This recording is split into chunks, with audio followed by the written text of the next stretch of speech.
Hello everybody, welcome to our Raw review here on the Snyder Inc. Wrestling channel. We're going to be reviewing Raw May 24th, 2023. Last Raw before the draft. Draft is this Friday. Oh god, I just realized how bad I look light-wise. I can't really do anything about it, unfortunately. Because I feel like if I turn this off, my light off,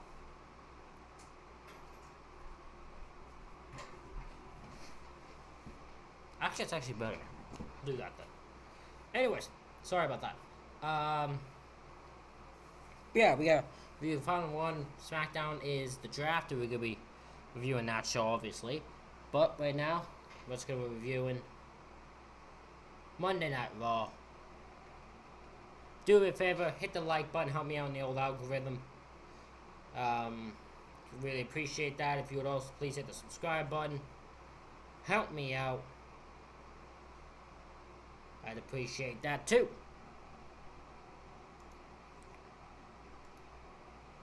Alrighty, let's get into it. We open Raw with the American Nightmare, Cody Rhodes. We are in the Allstate Arena in Chicago for this episode of Raw. Cody gets a big pop from there. Cody talks about Brock Lesnar and how vicious of a beating Brock gave him. And Cody talks about the last time he was in Chicago, and he takes off to reveal a scar from when he tore his pecs. Last time he was in Chicago was Hell in a Cell, where he tore his pec. That was the last time he was in Chicago. So he do that, and as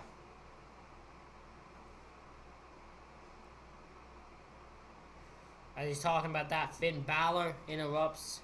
Finn Balor says he understands that Cody went through when it comes to being screwed. Finn Balor had been screwed. I mean, he got screwed by God, who broke a turnbuckle on him. So, not exactly the same thing. But he knows what he's going through.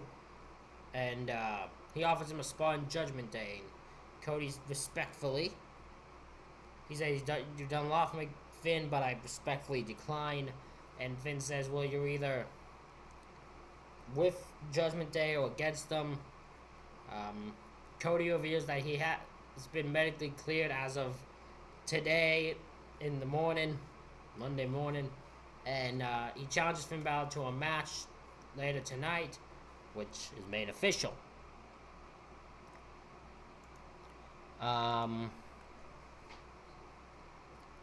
We then go into our first matchup, a six-man tag as the Latino World Order, which their new theme, which has Viva la Raza from Eddie Guerrero in it,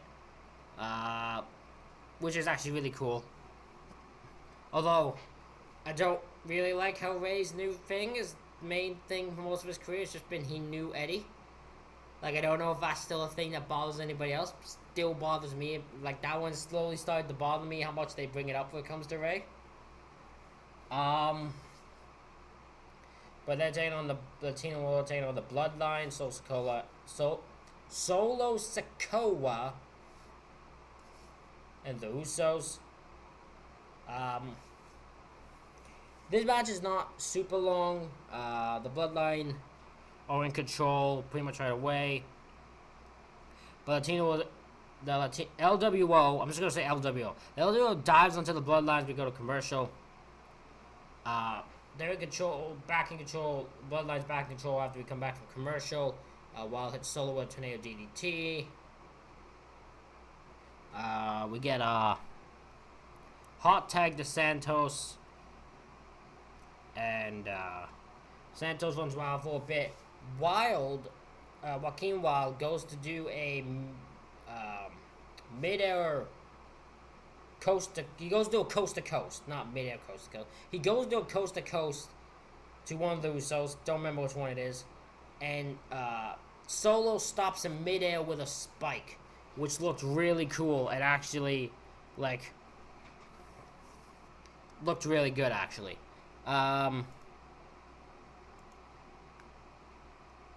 Usos then take advantage and hit a not great looking 1D to win. Which is fine. I mean, the Usos were going to not lose before the tag title rematch on Friday. I'll get into that in a second. The Usos then do a promo and dedicate the match to Roman Reigns.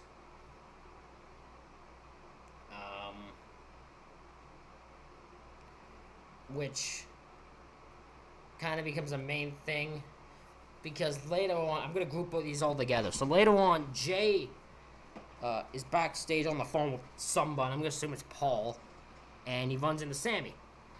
And they have a conversation saying, Sammy going, you have a match now, and you're not even dedicating it and doing it for you. You're doing it for Roman. And he goes, what happens if you guys lose? And that's a thing. And me and my friend were watching live. We're like, we're still doing the repeat thing of Jay and freaking Sammy trying to turn Jay. Like, Jesus. Turns out I'm not the only one sick of it. Like everyone else is in the damn storyline. Because Jay later on is backstage talking about that, and the moment he goes, I talked to Sammy, Jimmy loses it. He starts losing on him, saying you can't talk to him and all that. And then Jimmy ends up storming out. Jimmy runs into Sammy later. And Jimmy says, what was I going to say? Jimmy says how they're going to beat the Towels, and you shouldn't be worried about Jay, and now you should be worried about Kevin. What happens if you two don't win? You think you think Kevin's your brother, and he's going to have your back? So now we start that scene. Why are we playing the scenes with Kevin and Sammy breaking up when they just got together? That doesn't make any sense. But okay. Because they have a thing early on which almost enforces that, because it seems like they're not on the same page, and Kevin being very annoyed that he was stuck all night with Riddle is amazing. Didn't they laugh? But it seems like we're going the route of they might Kevin and Sammy, because I'm certain now Kevin and Sammy are losing on SmackDown. I don't know why they're losing on SmackDown, but apparently they're losing on SmackDown. Because for some reason they can't have the belts long, because we gotta put it back on the fucking Bloodline and back on the fucking Usos. It's really it's really annoying. Really annoying. The Bloodline, like, this Bloodline story has gone off the rails to me. It messed up. It got messed up.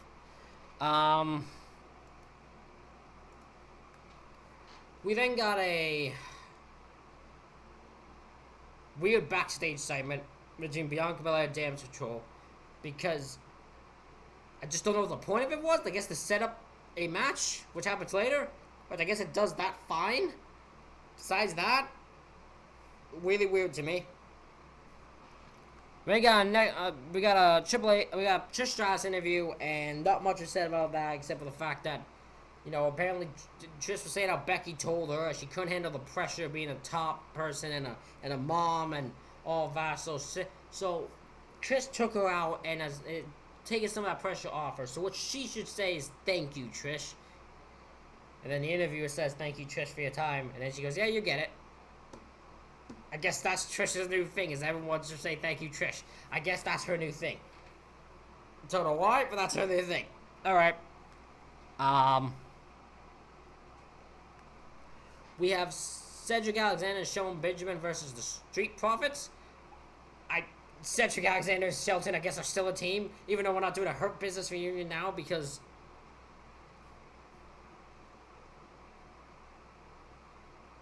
I don't know what the reason is. We're just not doing it, I guess. This match is quick, and Street Profits win with a forward. It's a beautiful frog splash on the Cedric. But they're hammering home the Street Profits could break up. I'm like, are you breaking them up then? Are you going to split them up in the draft? Which is fine if you do, because forward gets a push. But, like, if you're going to do it, then just do it. Because don't hammer it home if you're not going, because it's just whatever.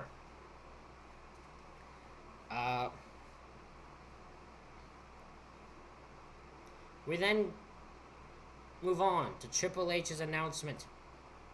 And Triple H's announcement is... Hold on, I'll go through the whole thing. So, Roman. So Triple H says Roman about how great Roman is, but Roman has chosen not to show up, and so you need a champ.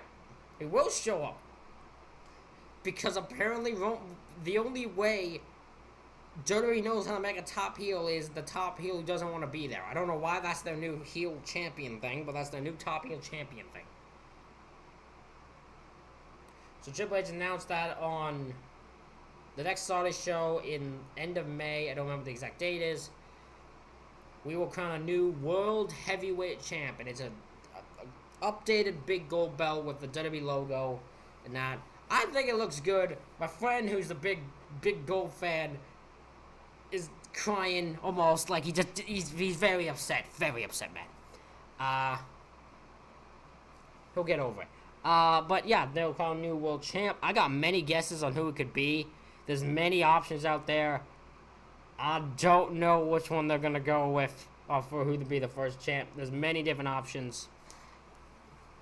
Because there's Seth. They tease a lot of them. There's Seth. There's Bobby. Austin Theory. LA Knight. Logan Paul is an option. Cody is an option. Brock Lesnar is one. Although that would be funny. Champ who doesn't. We need a champion to show up. Let's give it to Brock Lesnar. Balor is one. Like, they got, like, that's just 8 already. Like, they got a lot of options there. I don't know how they're going to determine a champ. I'm going to assume it's a tournament. Because you got to do a tournament, right? I feel like you got to. I don't know what they're going to do, but I'm very curious.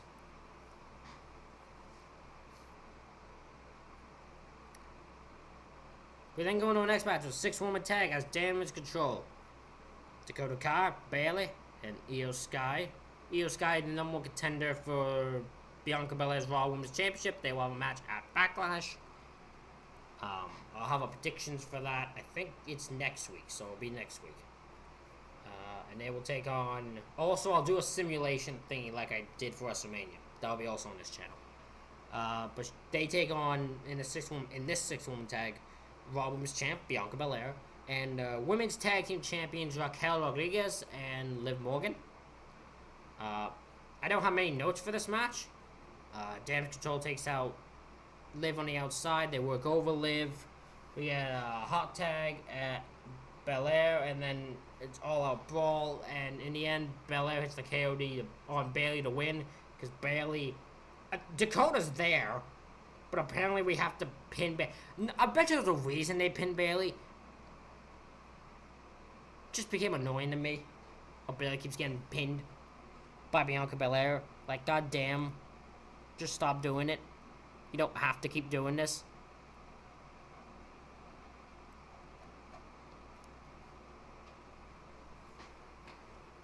Yeah, so that's that.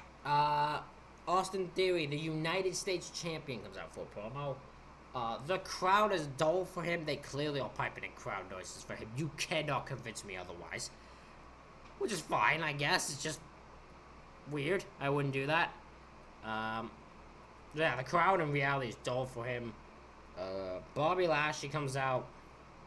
They have a little promo off. There's nothing to it. It's the same. I've been watching these two feud and interact with each other since June of 2022. I'm pretty sure it was June, right? Like,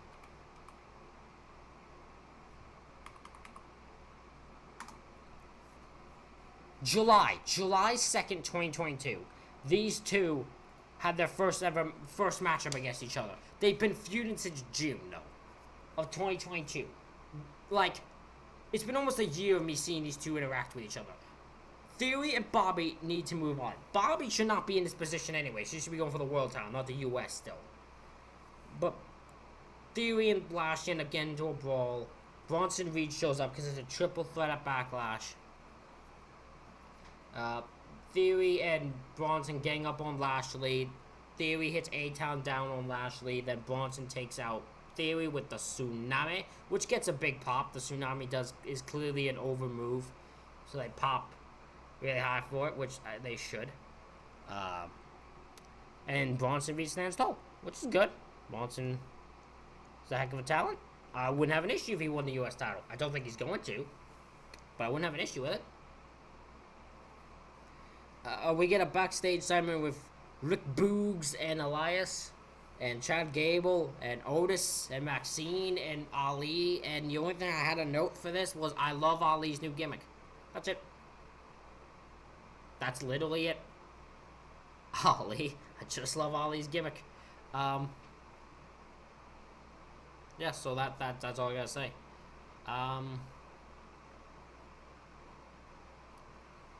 We can go out to our next matchup, which is Chad Gable taking on Mustafa Ali. We are in Mustafa Ali's hometown in Chicago. And he has one of the mass pop for a hometown guy I've ever heard. Like, okay. Cool. He's from here, Papa Pop. No, like, oh my god, it's Ali from Chicago. Like, that's not what it is. So, oh, okay. Ali comes out in mid-school pop. I love his gimmick. I don't care that people don't like it. I love his gimmick so much. It's stupidly corny, and I love it. And he does it so well. He was meant for it, and I love it. Oh, it's funny. And Ali gets the win here.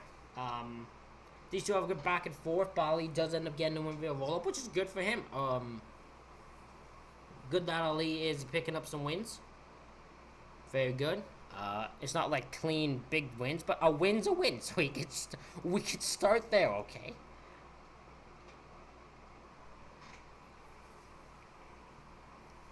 So yeah, I don't know where if this is going anywhere for Ali, but we'll find out. Probably not. So,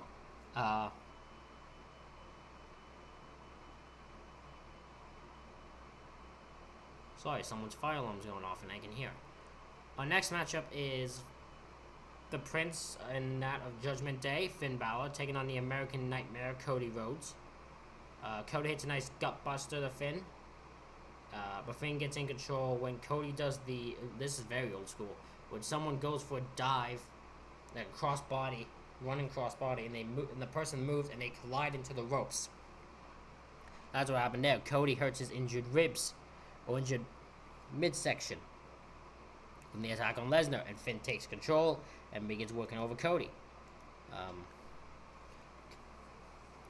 Cody attempts to make a comeback. Finn tries to stop it, but Cody does end up making the comeback anyways. Finn hits a nice move. I forget if he has a name for it, where he brings it down to like a reverse DT, but then just drives the elbow into. Looks really cool, but I don't know if it has a name. And Cody kicks out. Finn goes for the coup de grace, but Cody moves. They have this weird, awkward roll-up and a kick-out. Cody then hits the pedigree and the crossroads to win. Cody obviously was going to win. There wasn't a doubt. I mean, Cody is literally facing Brock Lesnar, and you damn well know that Cody's not losing before that match.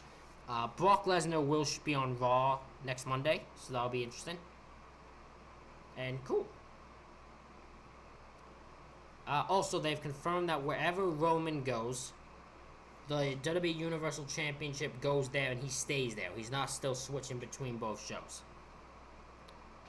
Just making that clear because I forgot to mention it. So the whatever brand Roman's drafted to, the World Heavyweight title is on the other brand. Just to fully make that clear. I have a feeling it'll be on SmackDown. That's my guess. We get a Seth Rollins promo. Crowd is very into Seth. Seth's mega over. To me, Seth's the guy to make your first world champ. I would have it be Seth. I don't know if they plan to have it be Seth, but that's what I'd do. I'd have it be Seth Rollins. Seth talks about the world championship, how this is a chance to fight, and this is a chance to be a world champion you can be proud of. I don't know why we're now burying Roman now. I don't know why that's the thing. This is kind of like the Lesnar thing over again, where we just bury him for no reason. Like, I don't know why we're doing that. Why we just suddenly took that turn when it comes to Roman Reigns. Why we just took the turn of suddenly he's now a douchebag who doesn't want to defend his title. Like, I don't know why we started that, but okay. Omos interrupts because they just randomly announced on SmackDown that Omos was taking on Seth Rollins at Backlash. I guess we're supposed to be MVP arrange the match. and talks about how it's gonna be a big win. Oh, he has to get almost big wins, and beating you will be huge. You get it? Cause he's tall.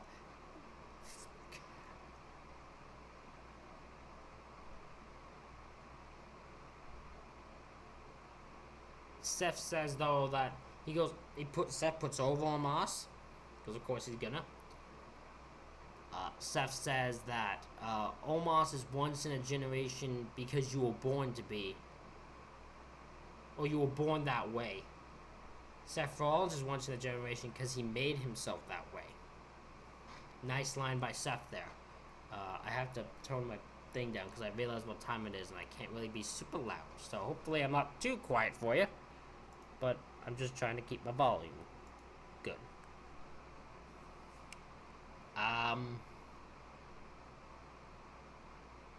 Seth says he's not afraid of Omos. He's going to give Omos the match of his career, which I believe. And he probably will.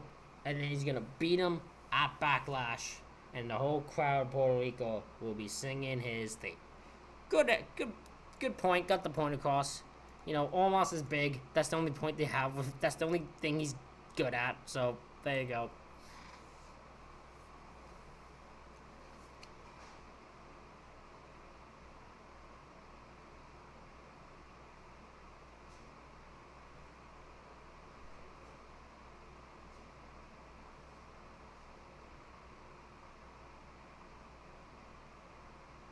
We then got our main event, which is the legendary WWE Hall of Famer Rey Mysterio taking on Damian Priest, and I really like this match actually.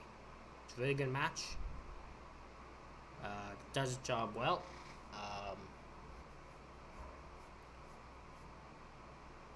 Rey goes right at Priest at the start of this match.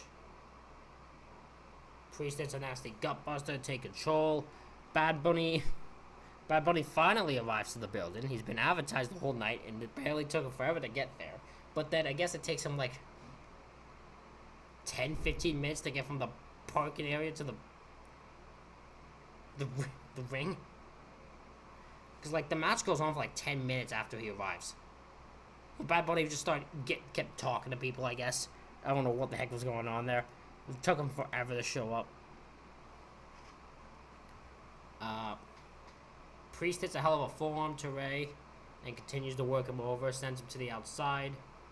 Priest then loses control when he goes shoulder first into the post. Rey goes for a moonsault to Priest on the outside, does an acai moonsault. If you Dusty knows, acai means dragon. Sorry, just that line when I hear acai moonsault, I think of that line. Sorry, I just had to say it.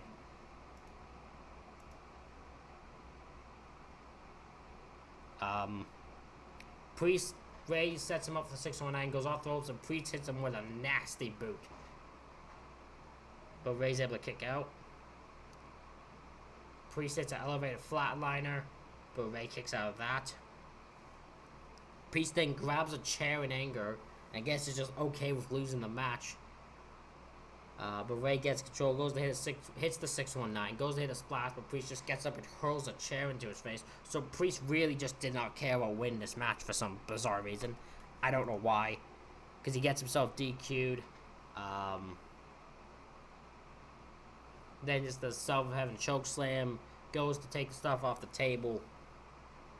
When Bad Bunny finally shows up with a kendo stick, and Bad Bunny takes out Priest with a kendo stick, and I was like, oh, that's cool.